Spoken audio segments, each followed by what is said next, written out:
l'Ukraine a porté la guerre à un niveau supérieur, lançant la première attaque terrestre entièrement robotisée de l'histoire militaire. C'est vrai, pas de soldats, juste des machines qui tracent un chemin dans le combat. Et ce n'est pas juste un coup d'un seul. En 1000 jours d'invasion russe, l'Ukraine est devenue le leader mondial en robotique militaire, prouvant que ses forces peuvent être en infériorité numérique, mais jamais dépassées en intelligence. C'est l'histoire de comment l'Ukraine est en train de changer à jamais la guerre et d'annihiler les troupes russes dans le processus. Ce qui s'est passé en décembre 2024 près de Lipsy, un village dans l'oblast de Kharkiv en Ukraine, est tout simplement monumental. C'est la première attaque entièrement robotisée enregistrée, et comme vous l'entendrez bientôt, une victoire mondiale. Cette bataille non orthodoxe nous donne un petit aperçu de l'avenir de la guerre, un avenir où la stratégie et la technologie éclipsent les simples nombres. Mais pour comprendre cette bataille révolutionnaire, il faut revenir en arrière et examiner ce qui a conduit. L'Ukraine n'en est pas arrivée là du jour au lendemain. C'est le fruit de longues années d'ingéniosité, d'adaptation et d'une pure nécessité. Dès le début de l'invasion, il était évident que l'Ukraine ne pouvait pas rivaliser avec la Russie en termes de chiffres bruts. Cependant, cela est devenu abondamment clair après l'échec d'une grande contre-offensive ukrainienne à l'été 2023. La Russie a utilisé la robotique à son avantage, obligeant l'Ukraine à réaliser l'apparition d'un nouvel élément perturbateur. L'Ukraine a tout misé sur la robotique. Le changement était à la fois urgent et transformateur. Dès début 2024, le secteur de la défense ukrainien a explosé d'innovation, porté par plus de 800 entreprises, dont beaucoup fondées en réponse aux conditions du champ de bataille. La plateforme Brave One, un accélérateur soutenu par l'État, a testé plus de 50 systèmes robotiques terrestres, en un temps record, et Kiev s'est engagé à en acheter des centaines. C'était une stratégie pour révolutionner la guerre, pas seulement une solution temporaire. L'attention de l'Ukraine ne se limitait pas aux machines individuelles. Oleksandr Kamyshin, l'ancien ministre ukrainien des industries stratégiques, a déclaré 2024 comme l'année des systèmes terrestres. Son but était de déployer des robots au front, dans les 12 mois. « Nous comptons les gens et voulons qu'ils soignent le plus loin possible du front », a expliqué Kamyshin. Ces paroles ont aussi dévoilé la philosophie clé de l'effort robotique ukrainien, préserver des vies, tout en optimisant l'impact sur le front. Les chiffres nous disent que l'Ukraine était sérieuse à propos de cet objectif.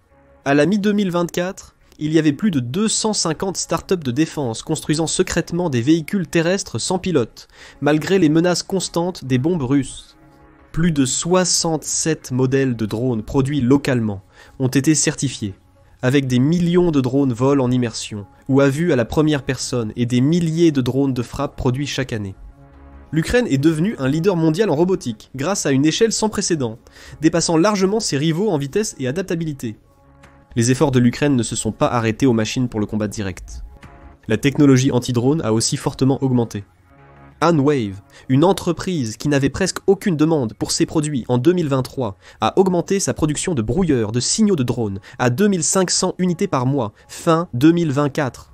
Ces appareils sont désormais indispensables pour contrer les tactiques de drones aériens russes de plus en plus agressives. Les dômes de guerre électroniques, jadis rares, apparaissent désormais sur presque tous les véhicules militaires ukrainiens, rééquilibrant les forces dans le ciel. À ce stade, l'Ukraine avait accompli l'impossible, bien au-delà de la simple construction de robots. Elle les intégrait dans tous les aspects de la guerre, de la logistique aux assauts directs. Cette quête incessante d'automatisation a culminé dans l'assaut historique entièrement robotisé près de Lipsy. Cependant, l'Ukraine avait déjà utilisé des robots pour remporter une victoire décisive au combat. En septembre 2024, le robot Lyot, Fury, a marqué l'histoire lors d'une opération à échelle réduite, servant de preuve de concept pour des stratégies robotisées de plus grande envergure. Alors, que faisait exactement Fury ? Ce robot a dégagé une tranchée russe lors d'une attaque coordonnée à Volfino-Koursk Oblast, en Russie occidentale, près de la frontière. Une grande partie du succès peut être attribuée aux impressionnantes capacités de Fury, affinées à travers plus de 30 essais. Alors passons-les brièvement en revue.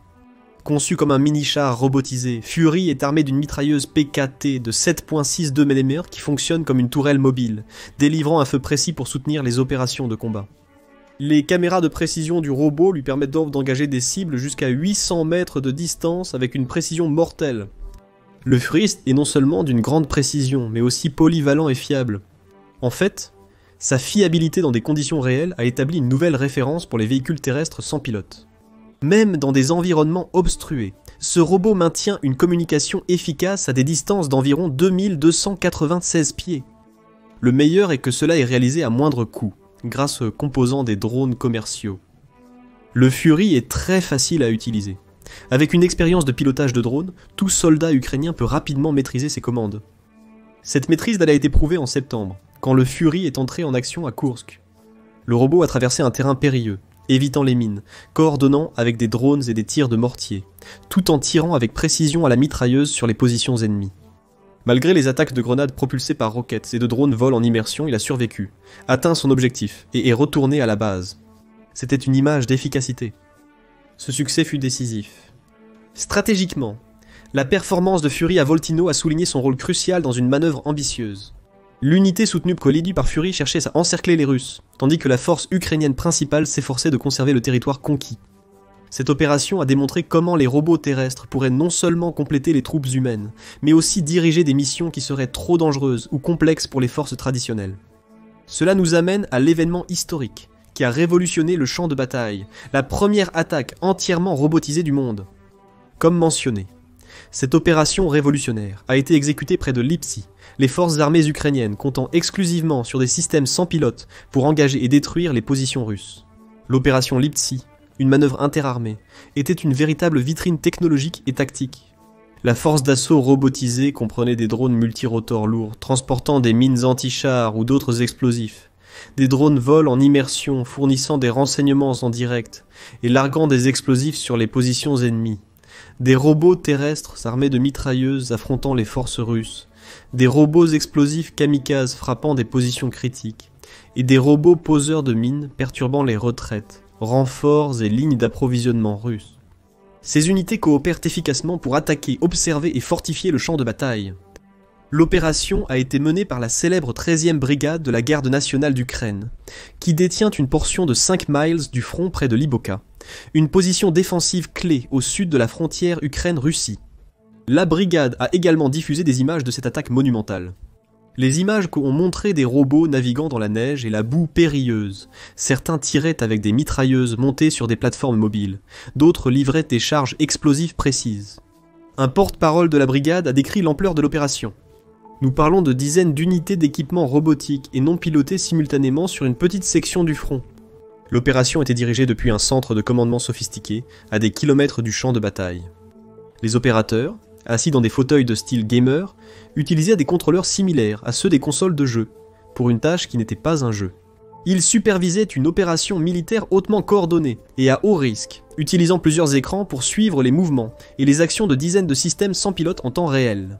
Les drones vol en immersion ont transmis de la vidéo HD lors de l'attaque, permettant une coordination précise des unités au sol et aériennes. Et que montrait cette vidéo HD? Une victoire décisive. C'est ça. L'opération a atteint son but de détruire les positions russes, comme confirmé par un porte-parole de la brigade le 20 décembre. Les forces ukrainiennes ont mené l'attaque avec des dizaines de VGU équipés de mitrailleuses, et ont réussi à détruire les positions russes lors de l'attaque, a-t-il fièrement déclaré. Il y a de nombreuses raisons d'être fier. La bataille de Lipsy a marqué un tournant décisif dans l'évolution du combat. Mick Ryan, ancien major général de l'armée australienne, a noté que la bataille de Lipsy est une étape clé dans la transformation de la guerre, passant d'une entreprise purement humaine à quelque chose de complètement différent au XXIe siècle. En somme, cette opération donnait un aperçu d'un futur où les machines prennent progressivement le contrôle du champ de bataille. Mais de quelles machines parlons-nous?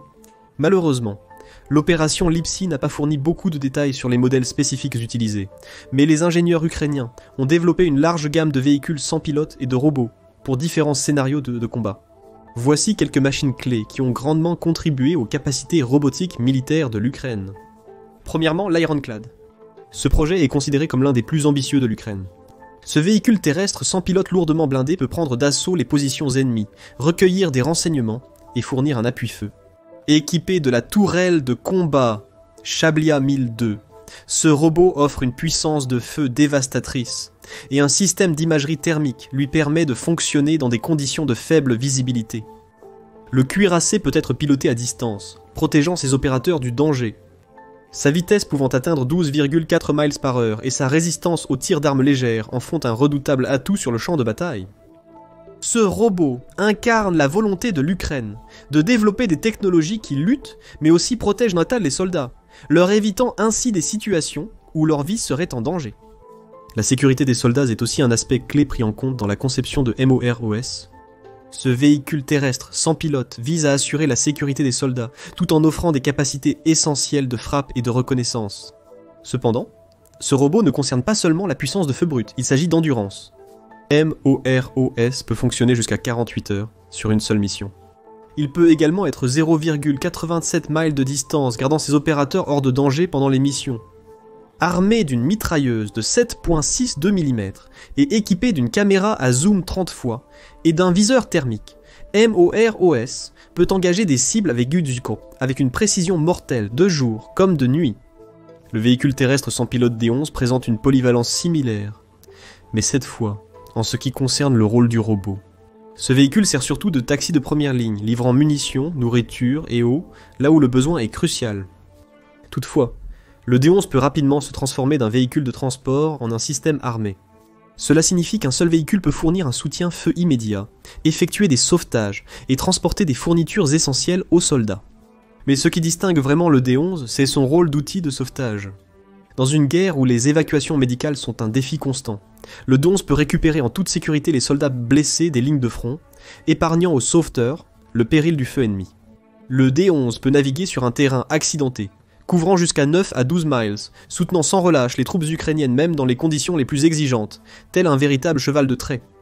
Ensuite, LARK-1 pousse encore plus loin ce concept de polyvalence. Un robot tout-terrain à haute vitesse, LARK-1 a été conçu pour gérer tout, de la livraison de fournitures à l'exécution d'attaques de style kamikaze. Avec une vitesse de pointe de 28 mph et la capacité de naviguer sur des pentes abruptes, l'ARK-1 est conçu pour l'agilité et la discrétion. Son système de traction intégrale et de suspension lui permet d'affronter presque tous les terrains, des forêts denses aux champs ouverts. Les opérateurs peuvent contrôler l'ARK-1 jusqu'à 12 miles de distance, en l'envoyant profondément en territoire ennemi sans s'exposer eux-mêmes au danger. L'ARK-1, lorsqu'il ne transporte pas de munitions ou de matériel médical, peut être utilisé pour des attaques surprises sur les fortifications ou l'équipement ennemi.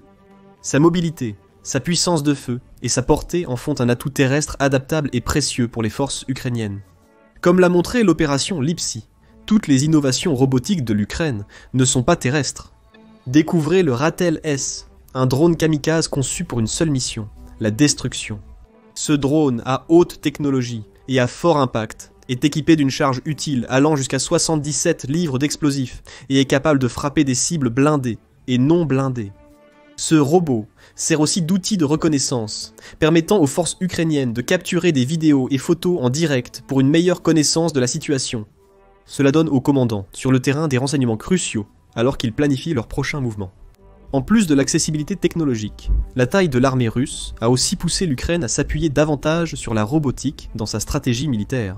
L'Ukraine ne peut pas maintenir une structure de force traditionnelle face à la Russie.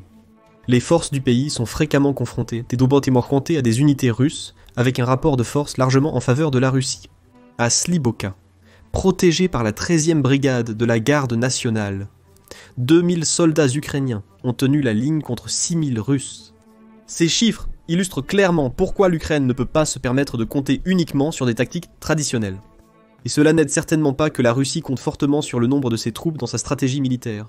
Cette stratégie reflète une sorte de mentalité de chair à canon, où les assauts de masse et les pertes humaines élevées sont acceptés comme nécessaires pour des gains territoriaux marginaux. Bien sûr, cette approche s'avère de plus en plus insoutenable, comme en témoigne la perte stupéfiante de soldats russes ces derniers mois. Cependant, l'Ukraine perd aussi des troupes. L'Ukraine n'a pas débuté avec autant de soldats que la Russie. Dans une déclaration rare, le président ukrainien Vladimir Zelensky a révélé que son pays a perdu 43 000 soldats depuis le début de l'invasion à grande échelle, bien qu'à un rythme différent. Près de 50 000 soldats morts, c'est une perte dévastatrice pour un pays de la taille de l'Ukraine. La demande en systèmes robotiques en Ukraine souligne la pénurie de main-d'œuvre, malgré sa prouesse technologique. Le pays ne peut rivaliser avec la force brute de la Russie, mais une technologie bien employée peut aider à équilibrer les forces. Cela rend l'adaptation de l'Ukraine à la technologie aussi brillante que sombre. Mais les robots ne sont pas destinés à remplacer entièrement les soldats humains. Au lieu de cela, Ils sont utilisés pour protéger les humains du danger, en accomplissant des missions périlleuses, comme la reconnaissance, le déminage et le transport de fournitures. L'utilisation de la robotique souligne une différence fondamentale dans l'approche de la guerre entre l'Ukraine et la Russie. Alors que la Russie compte sur le nombre et une attitude presque jetable envers la vie humaine, l'Ukraine fait tout en son pouvoir pour préserver la vie de ses soldats. Malgré l'utilité des robots dans le combat de l'Ukraine, ils présentent certains défis. Un problème majeur des systèmes robotiques est leur incapacité à tenir le terrain, aspect fondamental de la guerre. Historiquement, l'infanterie a été chargée d'occuper les tranchées, de rester vigilante et de défendre les positions sur de longues périodes. Ces tâches sont difficiles mais cruciales pour contrôler le champ de bataille. Néanmoins, les robots sont incapables de reproduire cette aptitude. Bien qu'ils puissent mener des attaques et recueillir des renseignements, ils ne conviennent pas à la vigilance prolongée requise pour sécuriser une position. Dans le cas de la 13e brigade de la garde nationale, il y a peu de preuves que les robots aient tenté de tenir le terrain, après l'assaut entièrement robotisé à Lipzig. Cela soulève évidemment des inquiétudes sur l'efficacité à long terme de cette opération et d'autres du même type. Un autre défi avec les systèmes robotiques est leur vulnérabilité aux pannes. Les machines, peu importe leur sophistication, restent des machines. Elles sont sujettes à l'échec. Ceci est particulièrement problématique sur les lignes de front, où les conditions ardues et la dureté des combats peuvent causer de fréquentes pannes. Les robots terrestres ont des problèmes de maintenance et de durabilité sous une contrainte extrême. Bien qu'un robot puisse fonctionner efficacement au début d'une opération, le risque de panne en cours de mission reste significatif. De même, perturber les canaux de communication peut réduire considérablement l'efficacité des systèmes robotiques. De plus, bien que les forces ukrainiennes puissent donner l'impression que c'est facile, intégrer des systèmes robotiques aux opérations militaires est loin d'être simple. Il faut former le personnel, assurer un soutien adéquat et mettre en place les systèmes nécessaires pour soutenir les opérations robotiques. Il est essentiel de développer l'infrastructure nécessaire pour les robots, ainsi que de les entretenir et réparer rapidement. Bien que la première attaque entièrement robotisée soit un exploit à célébrer, ne vous attendez pas à ce que l'Ukraine devienne complètement Terminator avant la fin de la guerre, sans résoudre d'abord quelques problèmes supplémentaires. Pour l'instant, l'essentiel est de trouver le bon équilibre, en utilisant la technologie pour augmenter les capacités humaines, mais sans s'y fier entièrement. L'Ukraine a réussi à le faire à plusieurs reprises. Les drones marins ukrainiens, surnommés Sea Babies, ont joué un rôle essentiel dans les dernières opérations navales, en ciblant les hélicoptères et avions de guerre russes dans la baie de Kertch. Dans une attaque notable près du pont de Crimée, des drones équipés de mitrailleuses embarquées ont réussi à frapper des cibles russes, illustrant la précision et la létalité croissante des technologies sans pilote.